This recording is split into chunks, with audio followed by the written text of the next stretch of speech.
Dirra jirtu maatii keenya nagaa waaqayyo isiniif haa ta'u akkam jirtu nuti nagaa jirra galata waaqayyo isinis akka nagaa taata waaqayyo irraa abdii qabna bakka jirtanis nageenya waaqayyo isiniif haa ta'u isiniin jenna egaa nuti nagaa keenya anis nagaadha kaasunis nagaa isaa jirra galata waaqa isinis immoo akka nagaa taatan hundi keessan waaqayyo irraa abdii qabna akkam jajjabaattu isiniin jenna keessattuu buleewwan keenya biyyaan baa jirtanii naguma keessanii akkam soomanni maal fakkaata hojiinoo maal fakkaata simbira kan ulfaatu baay'ee jechuudha keessattuu hojii ramadaanaa baay'ee tokko ulfaata egaa soomni lama ta'eeti jabaadha kan gihii maal godhanii waaqayyo nama haa jabeessu humna waaqatiin hojjeta waan ta'eef jajjabaadha isiniin jenna maatii keenya nuti jirra akkam jirta isin nagaa keessa hin jirtanii isiniin jenna egaa nutis kinoo sooma qabnee jirra warra biyya keessattis immoo hojiin hin jiru jechuun miti akka biyya waan baasanii miti asitti yoo da'abanis boqonnaa fudhachuun hin jira biyyaan baasetti hin jiru mana jira garuu mana tokko irra caalli hin jiru jira madaana kana boqonnaan hin jiru egaa waaqayyo isin jabeessu jajjabaadha isin hin jira anis waggaa irraa isin ture galannaa qafaatamu warra kanaa jira egaa hunduma keessan immoo waaqayyo nagaan nama biyya keessanis naa godhu isiniin jira kanaaf immoo arra egaa adda kootiin dhufee kaasuunis hin jiru anis immoo hojjechaa jechuudha kan jiru isinitti mul'ata na fakkaate bukkee kiyyatti kan argamu gibbii keessan jira jechuudha barandaarran jira hojii hojjechaati egaa hojiin as suuqii jechuudha waan ta'eef isa hojjechaa isinitti taasaa jira akka isiniin jira maatii kiyya giduu viidiyoon xiqqoon daddaatana fakkaate kanaaf isiniin jira anis immoo xooma waan ta'eef nyaanni saarjiin guuttanne kanaaf sagaleen illee baay'ee geessisuu baasuu danda'a isiniin jira ifaa wajjin egaa har'a maal qabattee dhuftee bal'atuun kophaa keenan jechuu keessan hin oolu viidiyoo yeroo darbee jechuudha kan piraankii miti kan waa'ee uuman heerii miti kan jechuudha yeroo darbee jenne na fakkaata viidiyoo sanni kan waa'ee deemsa biyya alaa san jechuudha egaa baay'een keessan gara keessatti nama baay'een na gaafate jechuudha annu ijoolleen gara iimootiin teelegiraamii wasaabirra deemuu daa'ii bal'axuu deemuu fi kan uftee reessa geesse naan jettanillee baay'eetu jira beektu jechuudha eessa geessee uftee Dubaay seentee immoo bakka biraa deemtee biyyi ta'e kan naan jedhus baay'eetu jira jechuudha kanaaf egaa dhugaa dubbachuu nama baay'ee aduu san viidiyoo hojjedhee jechuudha galgala san guyyaa sadaffaa maatii akka biyya keessaa jechuun warra biyya keessaa silaama waan hunduu tolee jira yuutuubii ilaalanii kan naa bilbilee jira indee deemuuf osoo nutti namni ammallee deebi'aa jirta kan naan jiran ginaan immooyyuu deemuufi miti dhugaa dubbachuudha kaasurratti yaadda piraankii hojjechuuf malee kaasuun ergasii qirnaatti jiree jira yoo ba'ee deebi'ee anama gisi tokko suuqii cufee mana keessaa nan deema jechuudha. Wanna deema wayii fakkaata irrifata baqa jechuudha kaasuun. Maaliif dhuguma deemas akkamitti inni ammallee fiizaa namaa kan namni natti ergina bira jira. Amma warra biyya keessa waa'ee fiizaa kana baay'een beekan jechuudha. Hin beekanii kan namaatiin na bira jira. Isaan itti agarsiise kan namaa san. Kan Dubaay waan ta'eef alaabaa Dubaay qabaa. Waa qabaa miti fiizaa biyya saniif akka mallattoo onnoo simbiraa jechuudha. Allaas ta'e garuu onni sun hin beekamu isa tura jira. Oguma immoo kan namaati. Inni amma isa oguma se'eeti baay'ee tokko sodaate jechuudha kaasuuni. Egaan immoo dhugaa dubbachuudhaaf deemuufi dhugaa deemullee hawwii hin qabu karoora isaatti hin qabu jechuudha. Asumatti wanna ta'e hojii eeguu bakka biyyaan baa'uma hojjennaa sanuma jijjiiramni suma jirti garuu biyya waan baasuma oduu jennu waan baay'ee sun darba jechuudha. Kanaaf ani deemu piraankii irratti hojjechuu ture garuu naare biyya kana itti muunedha jechuudha. Piraankii akka ta'e itti muunedha inni garuu aaree viidiyoo cufe viidiyoo biraatti illee itti waraabne itti irratti inni anis fakkaata viidiyoo san gadiise kanatti isiniin jira maatii kiyya ergasii namoonni baay'ee na gaafattan uftee eessartaa biyyi sii ta'e manni sii ta'e kun immoo kaatee yoon barata warra naan jette dhugaa dubbachuudhaaf ani ergasi viidiyoo isinii waraaba jedhee san ture garuu naaf hin jenne malee ani deemuuf hin jechuudha. Deemuuf karoora hin qabu. Kan gara fuulduraan beeku garuu maal ijoolleen achi hojjettee dhufte hin teenye jira. Oggaashan jaasa saa turan ijoollee lama sadii saa guutan hin deemnaa deemuu enna kan jiru malee hin teenye kan jiru maaf akka ta'e dhugaa hin beekne na gisee baay'ee bakka hin deemnaa deemuu naa bakka jiru nuti ta'uu diddee akkas ta'e asumatti hojii qaban bara hojii himmatanii osoo hojjetan osoo amma namni baay'een abbaa manaatti fe'isaatiin ala kan deemuu barbaadu jira jechuudha. Maal godha ergasitti wanna xiqqoo qabaatanii biyya ormaa amma hojjennaa barachisiiku dhugaa dubbachuudhaaf birrii biyya ormaatirraa sanirra birrii biyya keenyatti hojjetanii xiqqoo argannu sawayya guddaa achi jirra jechuudha. Birriin achi dhufan dhugaa dubbachuudhaaf akka maal akka ta'e badumoo jamma namni ijoolleen asitti mana ijaaraman jiru naannoo keenya kana batalee akkuma isiniin jedhe haarawaa naannoon kun lafti sirriitti bitama jechuudha. Lafti sirriitti bitamaa namni sirriitti ijaara. Birrii ganaa nuti argitee bakka yoo kana binne qorqoorroo yoo binne birrii numti mismaaree numti. Binne birrii humte gini isaan achi ta'anii birrii kana argine maaliif bitanuun jedhanii jiru ijoolleen heeraa jechuudha. Asitti suuqii bitachuu aanna bira hin dhufanii naasa waa'ee keessattuu kan silaa mana ijaaru warra biyya keessatti bitamu ijoolleen biyyaan baatee ergee mana ijaarsisaa obboleessa isaa ta'u abbaa manaas warra isaa ta'u ijoolluma achiiti malee amma katamaa irratti warra biyya keessaa mana bitatee ijaarrachuu hin danda'u. Maaliif sirriitti waddabee waan ta'eef silaa jireenyi sirriitti qaala'ee bakka waan hunduutti waan ta'eef. Kanaaf isiniin jedhaa maatii keenya ifan bilbila narratti seenaa jira nama bilbila. Innaa kanaaf sagalee addaan cituu danda'a garuu namatti bilbilaa jira. Ani viidiyocha gisee sana hojjedhe piraankiidha malee dhugaa deemuuf miti. Kaan ammoo daa'idha jettanii innis deemuuf illee waaqayyoo malee hin ta'u waan hundumtuuyyuu. Akan waaqayyo jee malee hin ta'u jechuudha. Nuti kaayyoon keenya daa'ima argachuudha dhugaa dubbachuudhaa fi egaa ammas waaqumatu beeka. Dhiifama maatii koo egaa nama turfee na guchisiisaa jira hojiirra jira. Dhiifama egaa maatii kiyya hojiif jedhee sana irraa deeme egaa amma ijoollee fidee tan dhufee inni ijoollee fidee tan dhufee jechuudha. Hojii hojjechuuf fayyadamu dhugaa daqiiqaa 30 waliin ture jechuudha. Naafatti daqiiqaa 30 waliin ture ijoollee shankora nyaachaa turte jechuudha. Innaa maaliif hojiirra hin jiru waan ta'eef hojii hojjechaa tan hojjechaa jira. Matti Oromoon dandeessaa? Dandeessu? Jarri lachuu afaan anaasoo kanan beekan jechuudha. Amaariffa danda'u. Innaa kana isiniin jira garuu isheen hin dandeessi xiqqoo nageessi. Ijoollee nama roggaatee deeme. Adilla?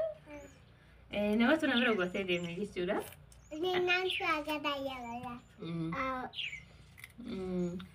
Maaliif ani waan suuqii ooluuf egaa namni nama ol kaatee deemu jechuudha. Daa'imas waan hundaayyuu qulfiis daa'ima kan dura bira ta'a jechuudha. Ani yeroo baay'ee hin deemu waan ta'eef kanaaf isiniin jedha ijoollee kinoo namarsanii jiranii isiniin jedha tokko mucaadha tokko mucayyoodha. Gaddiin itti ilaala. Mucayyoodha moo mucaatti ilaala? Laata gaddii. Innaa kanaaf maatii kiyyaa yaada isaa jiruudhaan kabii wadi dhugaa dubbachuudhaaf asitti haasa'ee waan dhufeef maal akka jire maal viidiyoo waa'ee egaa adeemsa biyya alaatii kan isin jalqabe egaa kanaaf ani deemuuf himate jechuudha. Baay'een keessa kan akkasuma jettan hunda keessanuu galatoomaa isiniin jedha. Dhugaa baay'ee isin jaaladha. Galatooma isiniin jedha. Warri achumatti immoo maatii godhunaan jettan hunda keessanuu isiniin jaaladha dhugaa dubbachuudhaaf galatooma. Naaf jiraadha maatii keenya isiniin jenna. Malee biyyatti galanii dhugaa dubbachuudhaaf maatii daanii ijoolleen tokko tokko hin jiru miti. Ijoollee guwatanii warra deeman fakkeenyaaf ijoollee ofiitiif dhaaranii ijoollee ofiitiif hojjenna jira. Kan ijoollee songotiin biyyaan baatte uggaa hedduu uggaa heeraa hojjetanis hin jira. Isaan dhugaa garaa nama nyaatu maaliif dura galanii amma maal jedhu seetan dhugaa ifa manaa godhaa inni geessanis dhaga'uu baasuu dandeessu warri biyya keessa jechuudha ijoolleen dhiiraa biyya keessa dhugaa dubbachuu fa'aa nama baay'atan haala jechuudha shamarran biyya arabaatti dhuftu hin deessu shamarran biyya arabaa bakka baay'ee isaanii akkas jechuudha shamarran ani garuu riyoonni kiyya galanii ta'ee ijoolleen biyya kiyyaa galanii kan hin geenye hin jiru gammaasitti jechuudha dubbachuudha nama lamaan beeka garuu hin geenye isaanis akkuma waaqayyo kenneen malee hin ta'u garuu biyya hambaa hojjetaniif miti kun kennaa waaqatti daantii kennaa waaqatti waan ta'eef baay'een akkas dubartii biyya hambaatti uftee fuuyina hin deessu birriif qabeenya ishii yoo barbaaddan malee akkas jedhan baay'een isaanii jechuudha keessattuu ani duraan wanta kanaa kan hin beeku amma garuu namni baay'ee akkas jedha dubartii biyya arabaatti uftee hin deessu jedhan akkuma gadaamisa dubartii cufanii wayii kan kennu jira waaqayyo biyya hambaa deemanii hojjetanii dhugaa tokko maaliif dubartiin biyya hambaa hojjetti sirriitti godhaatee qabdi abbii qabdi waan baay'ee jechuudha. Kanaaf onnoo ta'uu danda'a. Daa'umsa kanaaf dullee hin jirtu kun daa'umsa kennaa waaqaati. Biyya hambaa hojjetaniif miti. Kanaaf obboleewwan keenya biyya hambaa hoggaa hedduu hojjetan eenyuuf taartan dhugaa dubbachuudha. Naadhazi eenyuuf taartanii isiniin jira maaliif Taka galaato ilmoo godhaayee anis ilmoo qabaadhee miti waaqayyo jedhe gara fuulduraatti amma itti yaadaa jirra biyya tokko sarpiraayizii sin goone garuu hin deemne mana yaala deemni cheekii goone jechuudha kaasuu wajjin gaddaa akkas isiniin jira maatii kiyyaa kanaaf ani deemu filmti prankiidha video sini waraabne deebi'ee ifama sinin jira kana fakkaata egaa videoon kee guyyaarra kana fakkaata sinin jira egaa amma mataa kee miicufani qobbaa jira jechuudha firiizii immoo akkana mataa dhugaa dubbachuudhaaf kan waa'ee samuuna human heerii san irratti hojjette san irratti jechuudha baay'een keessan jaalannu gatiin isaa guddeettanii gatiin isaa gara keessallee goomittee naan jettan dhugaa dubbachuuf inni biraan kiyyaa akka ta'e isinitti mee jira hin binne maaliif kiyyumaan hojjechaa jira jechuudha amma kiyya kana guyyaa meeqaffaa erga maree ara guyyaa sadaffaadha garuu miicuunidha akkamittiin mareessitan guyyaa tokko viidiyoo isiniif waraabaa baay'een hin beektanii bishaan talbaa jechuudha bishaan talbaa dafistanii jechuudha dafee erga qorree jedhe qorrisiistanii injiraame zayitiin ejersaa jedhan zayituuni kan jennu biyyaan baasitti jechuudha isa xiqqoo taphitti gootu bishaan talbaa waan ta'eef sirriitti mara jechuudha ani garuu seeraan hin marre fuuldura bishaan mare malee duuba saafaa seeraan hin marre maaliif harki na hukkubee jechuudha namni narratti maree sirriitti marama harki na hukkubeeti seeraan hin marre yeroo marge bare guyyaa sadaffaa waan ta'eef amma caccabee jira jechuudha fasaati amma deebisee miicuudha malee sirriitti bareeda dhugaa dubbachuudha ani garuu maree akkanatti mataa kee gadiisee hin deemu jechuudha yaa maruu malee qe'ee keessa yoo ta'e alatti hin deemu jechuudha akka namni firiizii gadiisee minaamina yookiin ammoo meekaappii chaappisii dibatee deemu san na bira hin jiru wanni akkasii san hin qabu ani fuula keessoo ta'e wanna tokko hin dibadhu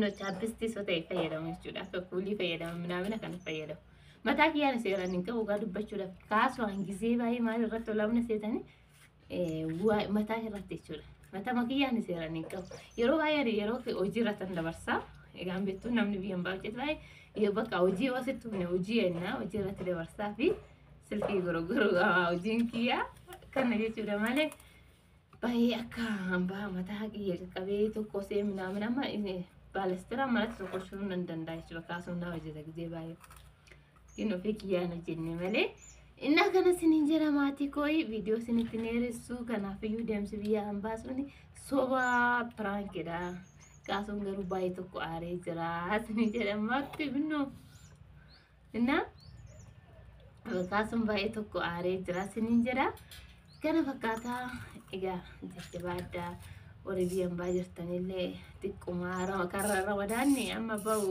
xiqquma jechuudha torbee lama seenaa jira na fakkaata erga qabnu torbee tokko irraa buufne torbee lammaffaaf deema kanaaf immoo soomni immoo kan warra kiristaanaa keenya dheerata waan ta'eef jabaadhaa obsaa yoo obsanaan goromsaa dhugan jaa Oromooni kanaaf jajjabaadha waaqayyo isin haa jabeessu isiniin jenna.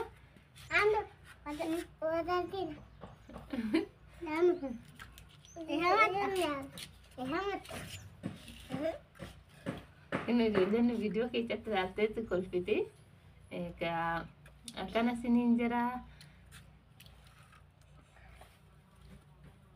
Maatii kiyyaa viidiyoo guyyaa irraa kan fakkaata. Viidiyoo isinitti ni eeressu. Egaa maatii keenya dhugaa dubbachuudhaaf viidiyoo yuutuubiin keenya baay'ee nu guddachaa hin jiru. Subscribe nu godhaa, share, like nu godhaa. Warra share nu godhan dhugaa dubbachuuf baay'ee tokko sin jaalannaa nuuf jiraadha yookaan ibbaa warri nu jajjabeessaa kan jiraadha isiniin jenna. Egaa yaada qabdanillee wanna barbaadan gaafachuu hin dandeessanii gara koomentiitti yaada qabdan nu barreessaa. Rakkoon hin jiru. Viidiyoo nuti xiqqoo hojii hafe nutti haalli nuuf mijachuu dide viidiyoo gisee baay'ee waraabnu kanaaf irraa kanaaf hunduu nagaadhaa biyyi keenya illee Itoophiyaan nagaadhaa galanni waaqafaaf ta'u kannaa keessan illee jabaadhaa biyyi keenya gara naannootti jiru nagaadha garuu naannoo biraa baay'ee tokko kanuma miidiyaa irratti argaa jirtanii illee qaamaan hin argine miidiyaa irratti kan arginu baay'ee tokko ulfaata. Egaa waaqayyo keenya immoo akka nagaa nu buusu sinillee kannaa keessanii amantaa qabdanii musliima kiristaana sun ta'an hunduu amantaa qabdanii jabaadhaa isiniin jenna. Kanaaf nagaa taa'ee ijoolleen illee na jeeqaa jirti waan ta'eef sinna jaaladhaa bakka jirtanitti waaqayyo sun wajjin haa ta'u horraa bulaa isiniin jenna. Chaawu jedhaanii chaawu bayi maatti chaawu bayi salaam naachuu bayi ishii አንቺም በይ ሰላም እምና እማቲ ቻው ወይ ነጋታ ጅራዳ ስንጀና ማቲ ኬኛ